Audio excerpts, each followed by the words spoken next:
always looking to up the production values as my subscribers increase.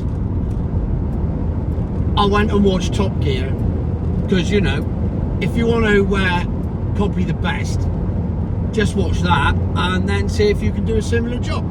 So that's what I've done. So hence I have invested a whole £6 in a new car bracket, which is now currently hanging out of my passenger window, giving me a whole new angle, which is very similar to the angle they use on Top Gear, therefore making me like a fat Richard Hammond. Well, not like Richard Hammond anyway.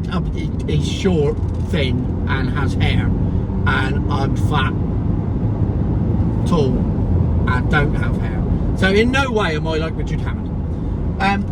Anyway, the point of this particular one is that I've been sitting down, writing down my car history. Every car I've ever bought with the intention of owning it to drive it. Not ones I've bought to sell, because that's another video which will probably have to be done in about 83 parts. But the one about cars that I've owned that I deliberately kept to drive is nearly done. And while doing that, it occurred to me that how the hell did I end up so obsessed? And I thought maybe it was from my childhood. And then I looked at my father's car history and I thought, that's got nothing to do with it. But it does make for very interesting viewing. So the first thing that you need to know, for those of you that don't know, and there's probably 22,000 of you, only 2 of you that subscribe actually know this, my father was old. Not when he died, he was old when he died. He was 86 when he died. But he was old when I was born. He was 51 when I was born. So he was very much of the older generation. He fought in the Second World War, RAF Regiment, in case you're wondering. So he's born in 1922. So he was significantly older. So he was almost a generation older than all my mates' dads. So he had a different view on motoring due to the fact that they largely didn't exist when he was born.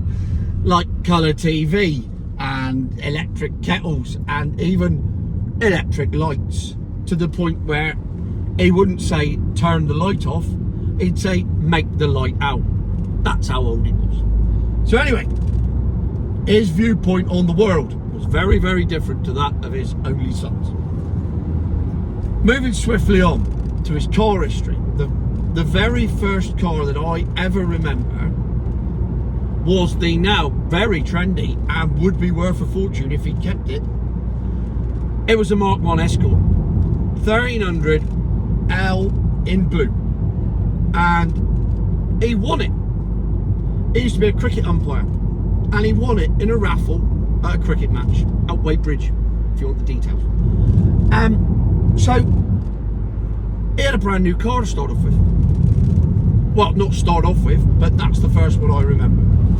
So he had a Mark 1 Escort in blue, kept it for a few years, and then for some reason, and I will never find out this reason because he's dead and I can't ask him, and I wish I'd asked him at the time, but for some reason, and this might explain some of the choices I made in my car history when it comes up, he moved on from his lovely brand new, and he must have kept that for 3-4 years and then traded it in for a brown Hillman Avenger 1600.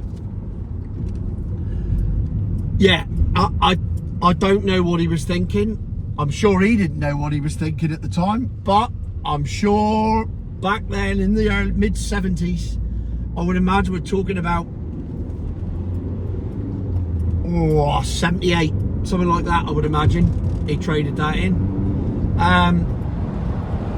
We had a brown Hillman Avenger with the vinyl seats and an 8-track, and the 8-track was the best bit of that car by far. It had very other few redeeming features apart from the 8-track. That was about it. And the 8-track had Jim Reeves and the Brighouse and Rastrick band Those are the 2 8-track cassettes I remember being in the car. And that was it. And then, and this is where I start to remember it quite clearly, I remember him going through the process of buying his next car. And he took early retirement, and he had a bit of redundancy. So he wanted to treat himself. This sounds so ludicrous now, but nevertheless, it does make for a good story, I suppose. Because he went from the Hillman Avenger, and he was toying. He went and he put a deposit down, I remember this, out Carlisle Bay Garages, on a Triumph Dolomite 1600. No, it was a 2-litre, but it was a Triumph Dolomite in black. And we're now, I was about 10, so this is about 83. And there's some decent cars, I say decent cars out there at the time. The Cortina is all the rage, but the Sierra is literally just around the corner. Imagine it. And the Cavalier is available, but not for father. He went for a Vauxhall Viva 1300 LX in red, fire engine red, and I thought it's an odd choice, but it was a lovely thing. It was well looked after, and he looked after that thing like a baby for 7 years. He had that, and then he said, and this was just after I'd passed my test. I passed my test in December 1990, and he said, I'm going to have a new car. Do you want to buy the Viva off me? So naturally I did. So my first ever car was the Vauxhall Viva 1300 LX, which I paid a princely sum of £300 for, which was a lot of cash back then. I think he probably ripped me off, but hey-oh. But this is where, I mean, if you want a twist in the tail, bearing in mind we've gone Mark 1 Escort to a Hillman Avenger to a Vauxhall Viva. Then he comes out with an Austin Allegro 1300 in burgundy. An Allegro. I mean, I don't know what he was thinking. I genuinely have no idea what the thought process was there with him getting an Allegro. Bearing in mind, I had several uncles, not real uncles of course, friend of the family, this is Cornwall's, is how it works. But I had several of them. Uncle Roger had a Orion 1600 gear. Uncle Mike had an RS turbo. Uncle Bob, from up Leicester way, he had an Ambassador Vanden Pla. Hey? Now we're talking some quality cars here. Not father, he had an Austin Allegro. No, in fact, by that point, I've lied there. Uncle Roger had moved on and he had a BMW 318 in black, saloon, lovely thing. And that is where I got my obsession with BMWs from. So now, anyway, he's had the Allegro now. And you think, why? What possible sales pitch did someone give you where you went, that's the car for me? I don't get it. And then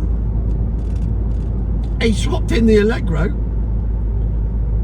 for a Mark 3 Escort 1300 LX again. Was it XL then? Had they changed the letters around? Somebody will tell me in the comments. But I think it was LX. Second one up, wasn't it? Because it was L, LX, XLS, gear. Oh, come on! Somebody tell me in the comments. Get it right. And then, so we had the Escort for a while. And by that point, I'd obviously left home and gone and done my own thing, i.e. got married, divorced, got married again. And at that point, I had, and this is one other in my car history for the video coming another day, by that time I was driving a Peugeot 306 D Turbo. I don't care what you say, you're all wrong. One of the best cars, loved it, absolutely loved that car. Had a bit of power, nice to drive, went round corners well, put some Pirelli P60s on that. Oh, yes.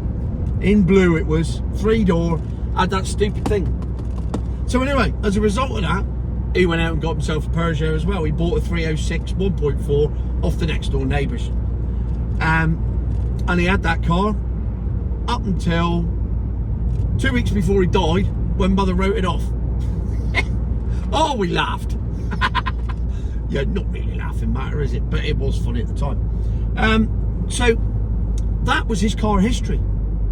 I think before I came along, he may have had an Austin 7 and a Ford Anglia, from what I remember him saying, something along those lines. I think he may have had one of those cars. But nevertheless, that car history does not indicate that his son would then go on to become obsessed by horsepower, obsessed by speed, and obsessed by German and Italian engineering, because there was none of it.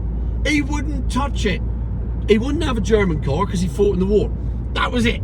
He was never having a German car because he fought the Germans, and he wouldn't have an Italian one for the same reason. Plus he said they were shit and they always broke down. To be fair, he may have had a point. And he wouldn't touch Japanese stuff because it was Jap crap. In fact, he wouldn't touch any of the Axis powers when it came to cars. I mean, I'm not saying that he was influenced by his experiences in the Second World War, but he was clearly influenced by his experiences in the Second World War, because it's just occurred to me that he wouldn't touch anything that he'd had a fight with. So it's just as well he didn't have a fight with anyone from Dagenham or Luton, would he?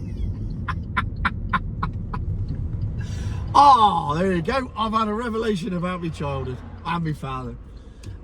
So there's a brief history in time, to quote Stephen Hawking. A brief history in time. See, my Stephen Hawking impression is better than my Irish impression. And it shows why I've turned out the way I have. In absolutely no way, shape or form whatsoever. Because the three car manufacturers I think make the best cars are German, Italian and Japanese. He must be, if he had a grave, he'd be spinning in it. He's not, but scattered his ashes all over a cricket pitch. So he's up some blazy right now, going, I would imagine the Boundary is currently doing that, as I besmirch his memory. Ah, dear. So there you have it. The life and times of Sam Goodman's car history, told by his son as a prelude to the Tony Goodman car history of cars he bought to drive, not to sell. Coming to a YouTube channel near you very soon, probably from a different angle again, because it's important that, you know, you change the angles, you keep it fresh, you keep the content vibrant, and you keep copying Top Gear. You'll notice that not at any point did my father own a milk float, because they didn't exist. And if they did exist, he wouldn't have had it, and he would have referred to it too, as he did with everything that he thought was crap, a lot of Tommy Rot, which again was a saying from the war. So there you go, little bit of an history lesson, little bit of a glimpse into my childhood and my past, and yet again another excellent quality based video. I think you'll find that no doubt will have my critics. I mean, how does the bloke, I can't even, disgraced fool or somebody calls himself on YouTube, who calls me Mr. Malcontent, I don't know how he's going to criticise this one. There's nothing really to criticise, is there? Unless it's my view of the Germans and the Japanese, but it's not my view, it's my father's view. So you can't criticise dead man. Otherwise, oh, it's me, it's got giveaway. Oh, nearly fucked up there. So there you go. I've produced completely inoffensive content. Well, unless you're offended, unless you work for any of the British car factories, which I've just slagged off, or we're a big fan of 8-tracks. No, I never said anything derogatory about the 8-tracks. So this is not really a future my arse video. This is very much a past my arse